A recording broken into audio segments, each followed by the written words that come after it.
ದರ್ಶನ್ ಅವ್ರು ಕೊಟ್ಟ ಆ 50,000 ಏನ್ ಮಾಡಿದ್ರಿ? ಹೇಗ್ ಖರ್ಚಾಯ್ತು? ಅದಕ್ಕೆ ಖರ್ಚು ಬಂತಲ್ಲ. ಅದಕ್ಕೆ ಸರಿಯಾಗಿ ಅವ್ರು ಕೊಟ್ಟಿದ್ದಕ್ಕೆ ನಾನು ಅಲ್ಲಿಂದ ಬಿಡಬೇಕಾದ್ರೆ ಕೊಡೋದಿತ್ತಲ್ಲ. ಆಮೇಲೆ ಈ ಅಪ್ಪ ಬಂದಾಗ ಅಲ್ಲಿ ಎರಡು ತಿಂಗಳದ್ದು ಇದು ಸ್ಯಾಟರ್ಡೇ ಆ್ಯಂಡ್ ಸಂಡೇ ಇದು ಸ್ಯಾಟರ್ಡೇ ಆ್ಯಂಡ್ ಫ್ರೈಡೇ ಮುಂಚೆ ಜನವರಿ ಫೆಬ್ರವರಿ ಇದು ಕೊಡಬೇಕಾಗಿತ್ತು. ಸೊ ಅದನ್ನು ಕೊಟ್ಬಿಟ್ಟು ಇನ್ನೊಂದು ಒಂದು ಇದಿದೆಯಲ್ಲ ಅದು ಮನೆ ಖಾಲಿ ಮಾಡೋಕ್ಕೆ ಅಂತ ಹೇಳಿ 27,000 ರುಪೀಸ್ ನನ್ನ ನಾದಿನಿ ಮಗನಿಗೆ ಕೊಟ್ಟೆ. ಸರಿ ಅವನು ನೋಡ್ಕೋತಾನೆ ಅಂತ. ಅಲ್ಲಿಂದ ಏನು ಸುದ್ದಿನೇ ಬರಲಿಲ್ಲ. ನಂದು ಥಿಂಗ್ಸ್ ಎಲ್ಲ ಅಲ್ಲಿದೆ. ನಾನು ಕರ್ಕೊಂಡು ಬಂದು ನೀವು ಇಲ್ಲಿ ಊಟ ಎಲ್ಲ ಮಾಡ್ಕೊಂಡು ನೀವು ಇಲ್ಲೇ ಇರಿ, ನಾನು ಹೋಗಿ ಅದೆಲ್ಲ ಕ್ಲಿಯರ್ ಮಾಡ್ತೀನಿ ಅಂತ. ಸರಿ ಕ್ಲಿಯರ್ ಮಾಡಿದ ಮೇಲೆ ಎಲ್ಲಿ ಹೋಯಿತು? ಅಲ್ಲಿ ನಮ್ಮ ಅಮ್ಮನ ಫೋಟೋ ಇದೆ. ನಮ್ಮ ಅಮ್ಮನ ಫೋಟೋ, ನನಗೆ ನನ್ನ ತಾಯಿ ಫೋಟೋ, ಅದು ನನ್ನ ದೇವ್ರ ಫೋಟೋ ಇದ್ದ ಹಾಗೆ. ಆ ಫೋಟೋ ಇನ್ನೂ ಬಂದಿಲ್ಲ ನನ್ನ ಹತ್ರ. ಅದನ್ನು ತಗೊಂಡು ಹೋಗಿ ಎಲ್ಲ ತೋಟದಲ್ಲಿ ಇಟ್ಬಿಟ್ಟಿದ್ದಾನೆ ಈ ಅಪ್ಪ. ಒಬ್ಬೊಬ್ಬರು ಮಾಡೋದು ಕೋತಿ ಕೆಲಸ ಮಾಡ್ತಾರೆ ಎಲ್ಲರೂ. ಹೀಗೆ ದರ್ಶನ್ ಅವರು ಜೈಲ್ ಸೇರಿದ್ರು ಅಂತ ವಿಚಾರ ಕೇಳಿದಾಗ ಎಷ್ಟು ಬೇಜಾರಾಯ್ತು ನಿಮಗೆ? ತುಂಬ ಬೇಜಾರಾಯ್ತಮ್ಮ. ಯಾಕೆಂದರೆ Darshan I don't know, from the very beginning I had a soft corner for him. ಅವ್ರ ಫಾದರ್ ನಮ್ಮ ಪಿಕ್ಚರಲ್ಲಿ ಅವರ ಏನು ನಮ್ಮ ಯಜಮಾನ್ರಿಗೆ ನಮ್ಮದು ನಗು ಹೂ ಪಿಕ್ಚರ್, ನಮ್ಮ ಸ್ವಂತ ಪಿಕ್ಚರಲ್ಲಿ ಇವ್ರ ಜೊತೆ ಇರೋವ್ರ ಥರ ಆ ರೋಲ್ ಅವರಿಗೆ. ನಾನು ಹೇಳಿದೆ, ಅವರು ನೋಡಿದರೆ ಏನು ವಿಲ್ಲನ್ ಥರ ಕಾಣ್ತಾರ? ಇಲ್ವಲ್ಲ, ತೂಗುದೀಪ ಶ್ರೀನಿವಾಸ್ ಅಲ್ವಾ? ಅವ್ರು ನೋಡಿದರೆ ವಿಲ್ಲನ್ ಥರನೇ ಕಾಣೋಲ್ಲ. ಯಾಕೆ ಎಲ್ಲರೂ ವಿಲ್ಲನ್ಗೆ ಹಾಕ್ತಾರೆ?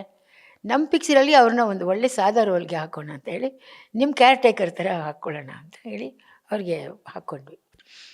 ಸೊ ತುಂಬ ಚೆನ್ನಾಗಿ ಮಾಡಿದರು ಅವರು. ಆಯಿತಾ?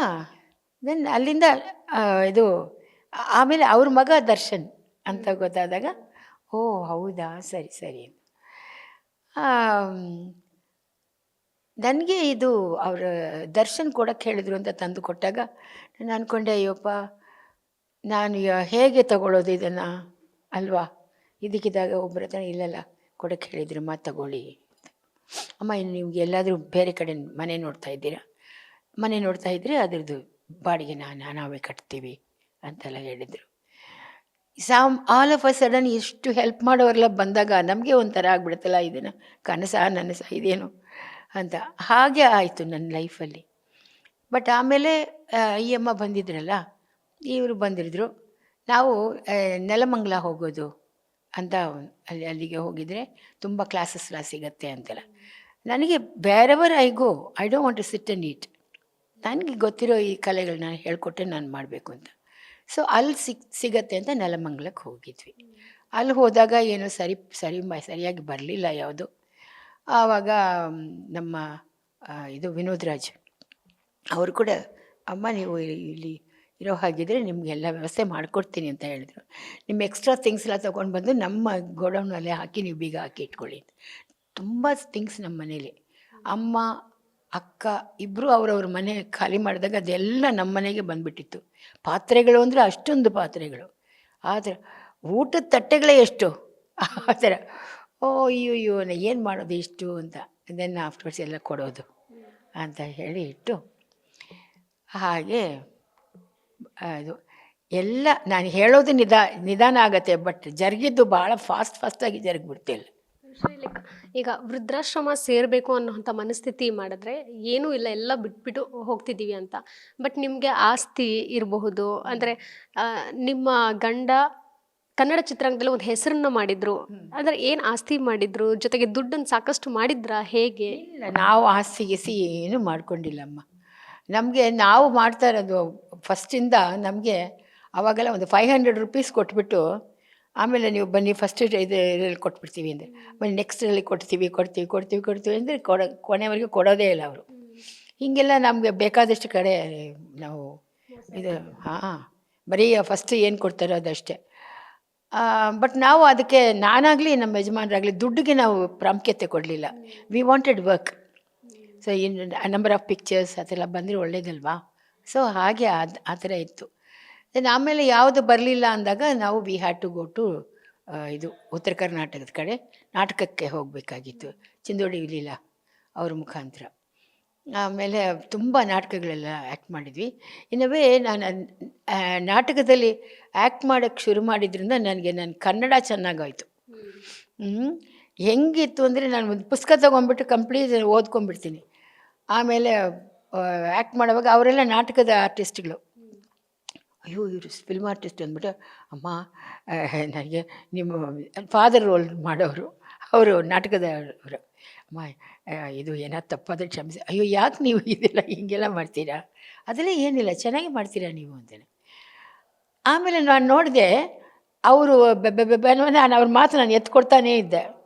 ಕಂಪ್ಲೀಟ್ ಸ್ಕ್ರಿಪ್ಟ್ ಒಂದು ಸಲ ಬುಕ್ ನೋಡಿದ ತಕ್ಷಣ ಕಂಪ್ಲೀಟ್ ಸ್ಕ್ರಿಪ್ಟ್ ಕನ್ನಡ ಸ್ಕ್ರಿಪ್ಟ್ ಐ ಸುಟ್ಟೆಲ್ ಹಾಗೆ ಆಗೋಯ್ತು ನನಗೆ ಕನ್ನಡ.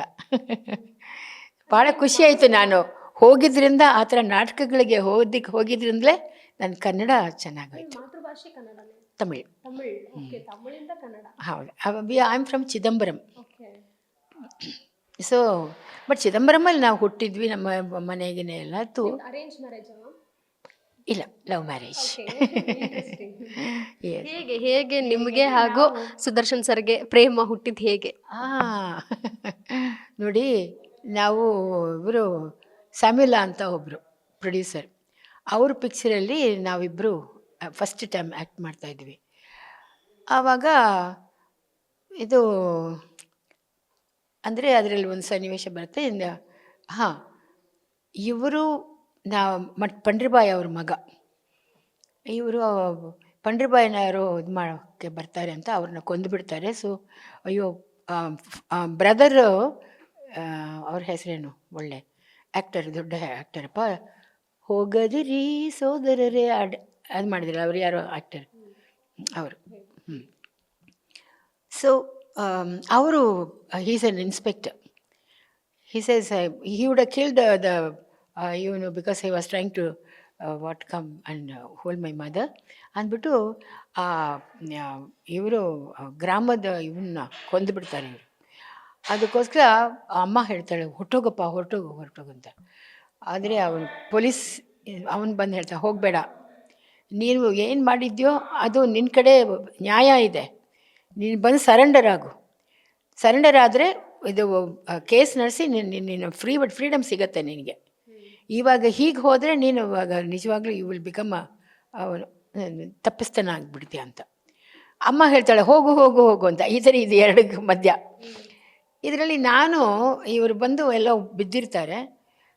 ನಾನು ಹೋಗಿ ಅವ್ರನ್ನ ಇದು ನಮ್ಮ ಇದಕ್ಕೆ ಕೂಟಕ್ಕೆ ಕರ್ಕೊಂಡು ಹೋಗ್ತೇನೆ. ನಾವು ಕಳ್ಳರ ಕೂಟ, ಆ ಥರ ಕಥೆಗಳು ಹೀಗೆ ಬರುತ್ತೆ. ಸೊ ಆ ಕಳ್ಳರ ಕೂಟದಲ್ಲಿ ಇದ್ದಿದ್ದು ಬಂದ ಕೂಡಲೇ ಅದು ಯಾವುದೋ ಒಬ್ಬ ನನ್ನನ್ನು ಮದುವೆ ಮಾಡ್ಕೋಬೇಕು ಅಂತ ಯಾವನೋ ಇರ್ತಾನೆ ಅಂತ ಕಾಣುತ್ತೆ. ಆಮೇಲೆ ಅವನಿಗೂ ಇವ್ರಿಗೂ ಇದಾಗಿ ಯಾರು ವಿನ್ ಮಾಡ್ತಾರೋ ಅವರಿಗೆ ನನ್ನ ಮಗಳು ಅಂತ. ಇವರು ವಿನ್ ಮಾಡ್ತಾರೆ, ಸೊ ಇವರಿಗೆ ನನ್ನನ್ನು ಮದುವೆ ಮಾಡ್ತಾರೆ. ಏನೇನೋ ಕಥೆಗಳು ಅದೆಲ್ಲ, ಇದೆಲ್ಲ ಆಮೇಲೆ ಆಗಿದ್ದು. ಸೊ ನನಗೆ ಅದೆಲ್ಲ ಗೊತ್ತಿಲ್ಲ. ಏನೋ ಆಯಿತು, ಓಕೆ. ನಾವು ಇವರು ಬರ್ತಾರೆ.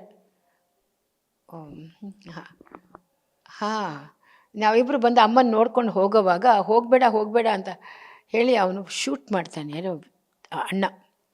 ಅವನು ಆ್ಯಕ್ಚುಲಿ ಮೇಲ್ಗಡೆ ಶೂಟ್ ಮಾಡಿದ. ಆ ಶಬ್ದ ಕೇಳಿದ ತಕ್ಷಣ ನಾನು ಟರ್ನ್ ಮಾಡಿ ಅವನ್ನ ಶೂಟ್ ಮಾಡೋಕ್ಕೆ ಹೋಗ್ತೀನಿ, ಅವನು ನನ್ನನ್ನು ಶೂಟ್ ಮಾಡಿಬಿಡ್ತಾನೆ.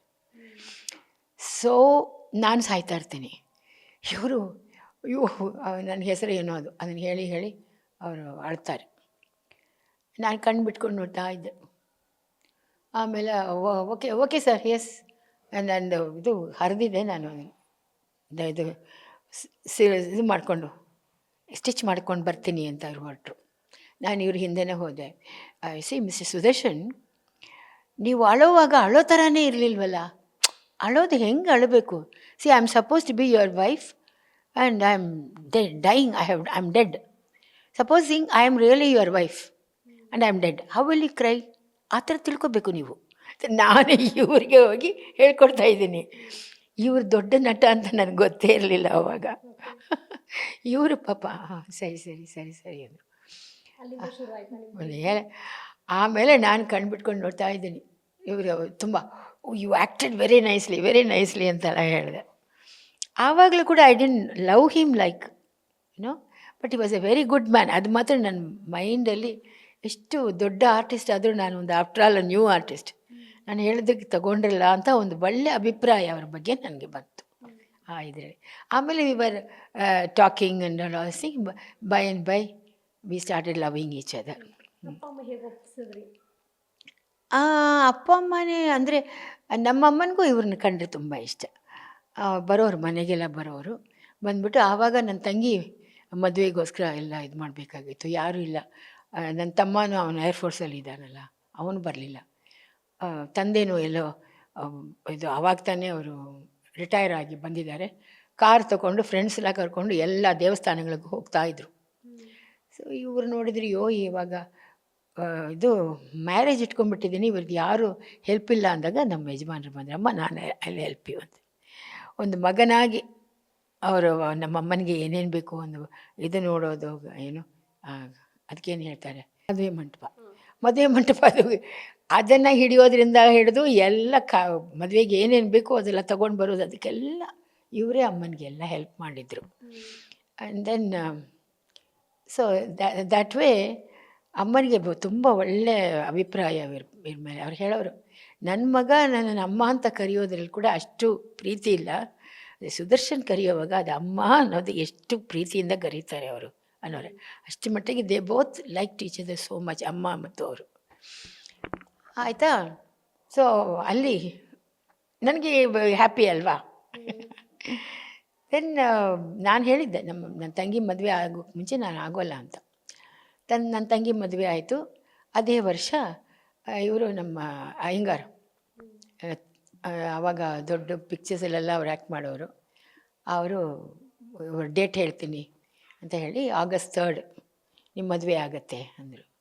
ಅದೇ ಥರ ಚಂಪಕದಮ್ಮ ಟೆಂಪಲ್ ಇದೆಯಲ್ಲ, ಅಲ್ಲಿ ನಮ್ಮ ಮದುವೆ ಆಯಿತು. ಇಷ್ಟು ವರ್ಷಗಳ ದಾಂಪತ್ಯ ಜೀವನ, ಆದರೆ ಒಂದು ಕ್ಷಣ ನಾವು ಇಷ್ಟಪಡೋರು ನಮ್ಮ ಜೊತೆ ಇಲ್ಲ ಅಂದಾಗ ಮನಸ್ಸು ಚಡ್ಪಡಿಸುತ್ತೆ. ನೀವು ಆ ಸಂದರ್ಭನ ಹೇಗೆ ಫೇಸ್ ಮಾಡಿದ್ರಿ? ಹೌದ್ರಿ, ನನಗೆ ಅವರು ಇಲ್ಲ ಅಂದಾಗ ಅಂದರೆ ಅವರು ಇದಕ್ಕಿದ್ದಾಗೆ ಈ ಥರ ಎತ್ತರದಲ್ಲಿರೋದ್ರ ಮೇಲೆ ಕೂತ್ಕೊಳ್ಳೋದು ತಪ್ಪಿ ಕೆಳಗೆ ಡಮ್ ಅಂತ ಕೂತಿದ್ರಿಂದ ಇದು ಮಲ್ಟಿಪಲ್ ಫ್ರ್ಯಾಕ್ಚರ್ ಆಯಿತು ಅಂತ ಹೇಳಿ ಅವ್ರನ್ನ ಸಾಗರ್ ಹಾಸ್ಪಿಟ್ಲ್ ಕರ್ಕೊಂಡು ಹೋಗಿ ಅಲ್ಲಿ ಒಂದು 3 days ಅವ್ರು ಕಷ್ಟಪಟ್ಟರು. ನಾನು ಹೋಗಿ, ನನಗಂತೂ ಬ್ಯಾಂಕಿಗೆ ಹೋಗೋದು, ದುಡ್ಡು ತೊಗೊಂಡು ಬರೋದು, ಅದು ತೊಗೊಂಡು ಬರೋದು, ಇದು ಇದರಲ್ಲೇ ಆಗೋಯ್ತು. ಎಲ್ಲಾಗಿ ಕೊನೆಗೆ ಹೋಗೋ ಹೊತ್ತಿಗೆ ನನ್ನ ಕರ್ಕೊಂಡು ಹೋಗಿ ಬೇರೆ ಕಡೆ ಕೂರಿಸ್ಬಿಟ್ರು. ನೀವು ಇಲ್ಲಿ ಕೂತ್ಕೋಬೇಡಿ, ಅಲ್ಲಿ ಕೂತ್ಕೊಳ್ಳಿ ಅಂತ. ಅವ್ರಿಗೆ ಗೊತ್ತಾಯಿತು ಅಂತ ಕಾಣುತ್ತೆ, ಹೀ ಸಿಂಕಿಂಗ್ ಅಂತ. ಆಮೇಲೆ ಆವಾಗಲೇ ಗಿರಿಜಾ ಲೋಕೇಶ್ ಅವ್ರೆಲ್ಲ ನನಗೆ ತುಂಬ ಹತ್ತಿರದವರಾದರು. ಕಳ್ಕೊಂಡೆ. ಗ್ಯಾರಂಟಿ ನ್ಯೂಸ್, ಸುದ್ದಿ ಖಚಿತ, ನ್ಯಾಯ ನಿಶ್ಚಿತ.